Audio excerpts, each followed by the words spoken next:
okay, do të thotë dëgjojmë shumë shpesh njerëz të cilët fillojnë me kimioterapi në momentin që ato llojet e terapive të cilat përdoren për këtë sëmundje, a munden këta njerëz me vazhdu një jetë normale apo varet prej stadit apo si? Kur po them një jetë normale është në kuptimin e kujdesit për familjen, në kuptimin e punës, nëse janë të angazhuar me punë. Po. Kështu, varet komplet, si e thatë edhe ju, prej stadit sëmundjes.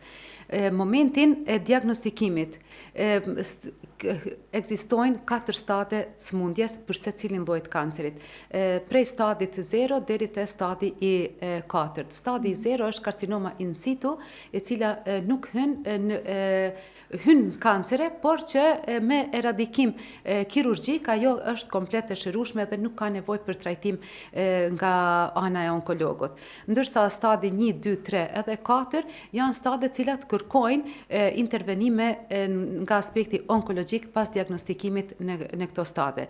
Në qoftë se një pacient është diagnostiku në stadet hershme edhe gjatë periudhës trajtimit, ai mundet mos me qenë aktiv për me punu punën cilën e ka punu, sepse vetë fakti që merr terapi specifike onkologjike, qoftë kimioterapi, radioterapi, hormonoterapi, imunoterapi ose target terapi, çfarëdo lloj terapive që na aplikojmë te ata pacient, mundet mundi i lodhur, mundet mundi i raskapitur, me tugë, me vjedhje, këta janë problematika fizike, lema problematikat edhe psikologjike, edhe mentale që çfarë vetë mbrenda për mbrenda të njëjtit pacienti i cili është duke marrë këta terapi.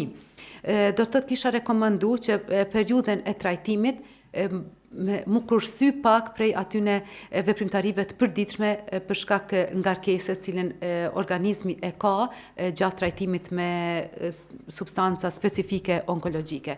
Ndërsa nëse janë stadet avancume, janë problematika tjera që nuk e lajnë një pacient për mu lajmëru edhe me vazhdu punën cilën e ka punu ma heret, sepse vjen pyetje dhimbja, kompresionet e ndryshme që shkaktojnë jo komfortitet nullje ose në qëndrim kam, ose nuk lejojnë një përqendrim në punë ose një aktivitet normal për me kry si e ka kry qysh ma heret, komplet kem varet dhe me thanë prej stadifikimit të sëmundjes.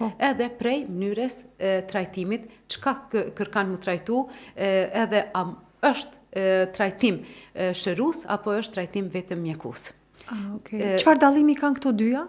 Këta dyja, nëse tham, është trajtim prej cilit pritet benefit edhe shërim komplet, edhe është trajtim vetëm paliativ, ku na nuk kemi një shërim, por kemi zbutje simptomatologjisë, të dhimbjeve, gjakderdhjeve, të kompresioneve të ndryshme, kështu me radhë.